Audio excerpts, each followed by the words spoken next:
an elected official here in New Britain on the Board of Assessment and Appeals.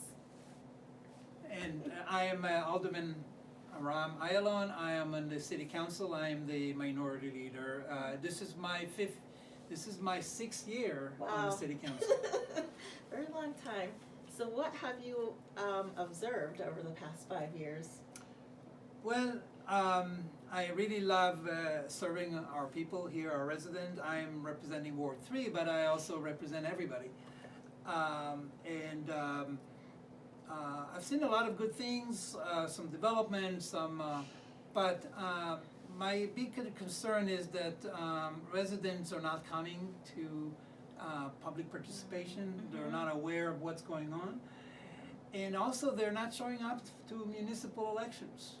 You know, we get during a regular, elections for president, we get 60%, we get interim elections 40%, but less than 20% show up to municipal elections. The result is that we have a lot of decisions that the city is making without consulting with the residents and ignoring basically a lot of the residents. Let me give you some example. We had a big issue with police accountability.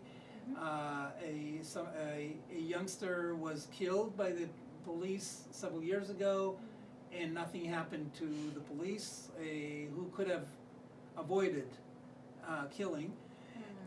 We had a long hearing about police accountability, and then nothing happened. The mayor basically torpedoed any police accountability reform, and then got reelected. So it means that she got reinforced, she can get away with it. Similarly, there was a huge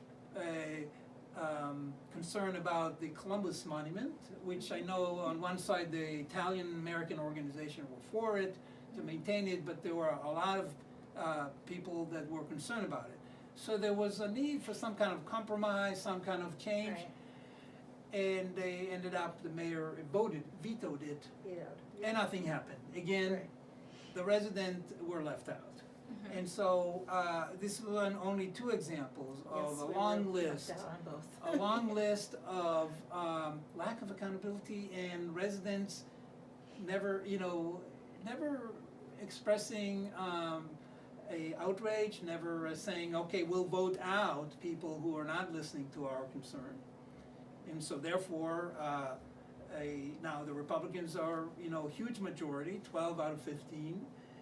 And the mayor is in her 5th term, I believe, and they feel very secure, and they feel that the resident will just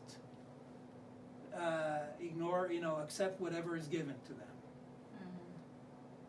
So what can we do? What can we What do do? you recommend for our community to do this November coming up?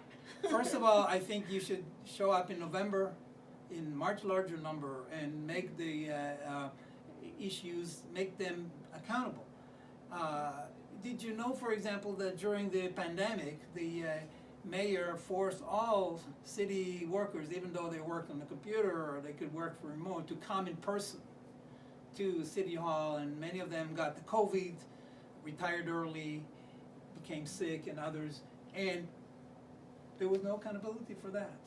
They should have paid something for this. People should, number one, come vote. Number two is write to your official, write to the mayor, come to every Wednesday, every second Wednesday and fourth Wednesday of the month at 7, there's public hearing. And hopefully we'll get them also to have a remote participation. And we should start this month, where you can also testify and bring issues in remote. Write to the officials, hackle them. I mean, make them accountable to the issues that concerns you, and not wait till the last minute to suddenly be put into a situation where decisions are already made of where to build, how to build new buildings, which is now a huge issue. I believe that the city now is going through gentrification, where a lot of low income will not be able to afford. And we need to do something now before it's too late. And I hope Right. that you listen and you come Right. to meetings, you come vote, Mm-hmm. and make everybody, both Democrats and Republicans, but since Hold everyone Republicans, accountable. Republicans are now in power and the mayor has been now in power for 10 years,